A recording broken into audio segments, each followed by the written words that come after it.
This is lesson 1 of the Medinformatix tutorial.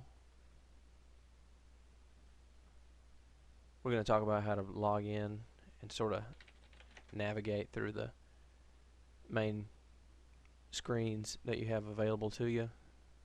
You'll notice that there's a column of buttons here on the left side. Really, you're only going to use about 4 of these, and we're going to go over what each one of them takes you to and what it's good for. My default view is the appointment list view, which is what you'd get by pushing the top or clicking the top left-hand button. It shows you who has an appointment with you for that day, and you can change the day to the future or the past with these buttons here, or you can bring up the calendar and select a date. I didn't see any patients today in the clinic, so there's nobody here. If I saw several yesterday, so I can go back to yesterday, click refresh, and you can see that I saw 6 patients. They're in green because they have come and gone. You can see here that people who aren't here yet, like the people who are supposed to see me next Monday, are listed in black. When they show up at the front desk of the Red Suite, they'll get tagged by the receptionist, and she'll enter that into the computer, and then they'll show up in red on this list. When one of the nurses brings them back, they will put that in the computer, and then they'll show up in blue on this list. Notice you can bring your drop down here and only show morning patients or afternoon patients, or you can show everybody for the day. Notice also that over here on the right you have a counter that shows you how many patients are in this list. If you want to change the book to somebody else's book, you click this button. You choose the suite or section of the clinic that they are in. You find their name, and you can double click them, or just select them and then click the select button, and it'll bring up their schedule. Also, while you're here, notice that each resident or physician has a code. Mine is RODN, and that's going to be useful here in a second. If you click on Setup and Startup Settings, you can set up Medinformatix so that every time you log in, it'll show you your appointment list as opposed to somebody else's. And that RODN that I was talking about is important because you got to enter it here to tell it your book name. It's not just your name, it's some sort of a code that's usually derived from your name.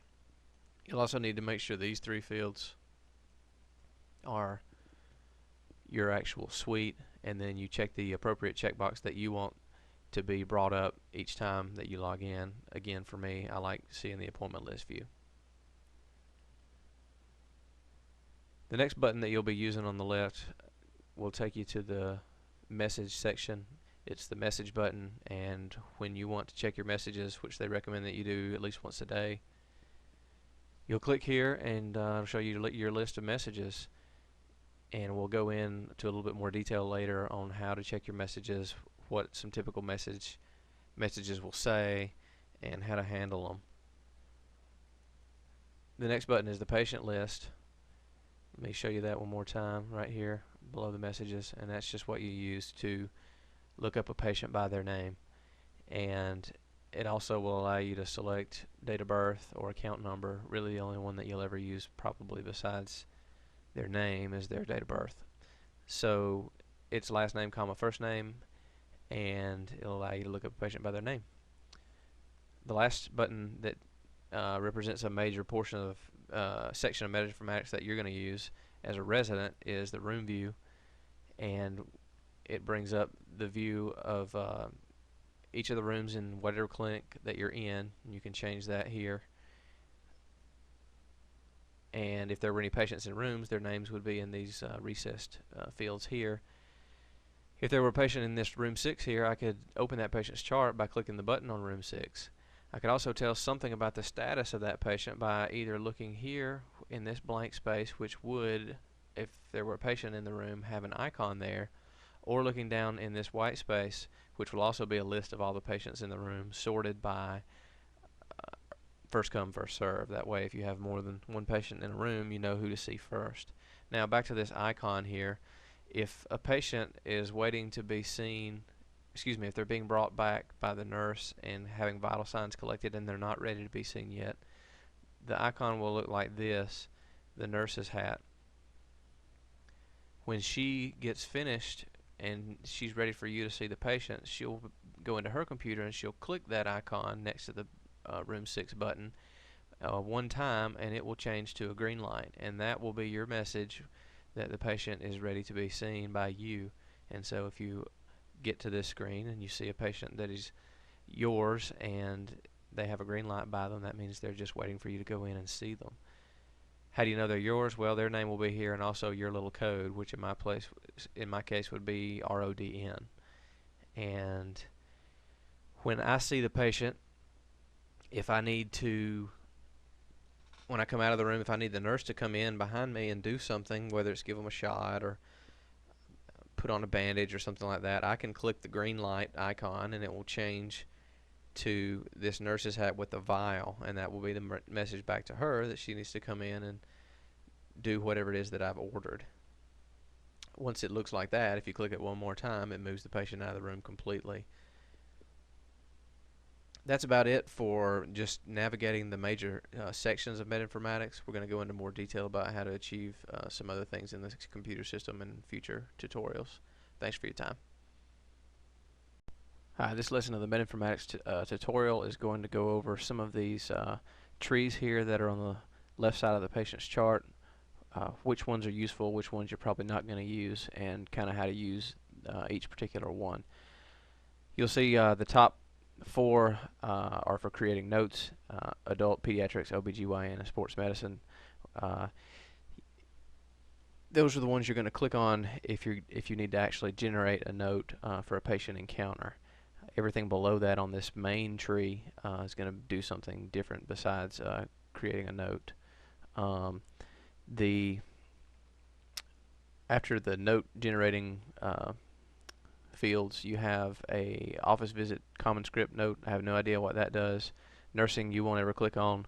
Work school excuse, you will click on. There's a couple different ways to do an excuse for somebody in Medinformatics. This is the best way. If all you really need to do is just say that they were here today, you click on it and everything automatically is there for you. Your name, their name. It says that they were under your care today. Usually you just have to click print and you print this out. Now you can go in here and put your cursor in there and type in whatever you want to in addition to that, like no heavy lifting for 2 weeks, and then you can print it out and it'll show that up. Now if there's something that you want to document for the patient's in the patient's chart, that you actually put that in there, like if you're afraid their boss might call and say, well, he was claiming that he's not supposed to do heavy lifting for 2 weeks and they want proof. Well, if you'll click save to chart, then your nurse won't have to call you to find out if you actually put that on their excuse or if they altered it or whatever. You'd save it as part of their documents. I don't routinely save every excuse to their documents because it clutters up their document list. Really, the document list is mostly just for notes, prior patient visit notes. The EKG interface, recently we switched to an electronic EKG interface. Used to we got the just plain old printouts. Now you'll click on it here to actually view an EKG, and if this patient had any EKGs here, they would show up here and you double click it to look at the actual EKG. If they have an EKG that was taken prior to 2008, it'll be in the result viewer, and the details of the result viewer are covered in a different lesson. You can click the ordering program from this tree to actually order things on the patient, whether it be labs or nursing things or referrals or whatever you might order. Usually the ordering program is pretty handy throughout the tree system. Office test flow sheets I've never used. Attending summary I've never used. Health maintenance records some people use. You can go in here and enter the date that they've had several things done. The bad part about this is that it won't let you enter general dates. Like if the patient says, I had a colonoscopy done sometime last year, well, you can't put in sometime last year. It's going to make you put in an actual date. So keep that in mind. But this is helpful, and if you click on it, it actually shows the stuff in your notes. So if you're doing an adult physical exam, that's pretty helpful. Clinical tools, I think, brings up some reference stuff to help you figure out what to do with the patient, but I've never used it from inside here. I always just go to uptodate.com and look up what I need to know there, but it's probably pretty useful. Drug information I've never used from in here. Patient education and practice guidelines I've never used from in here. I'm not saying they're not worth using, I'm just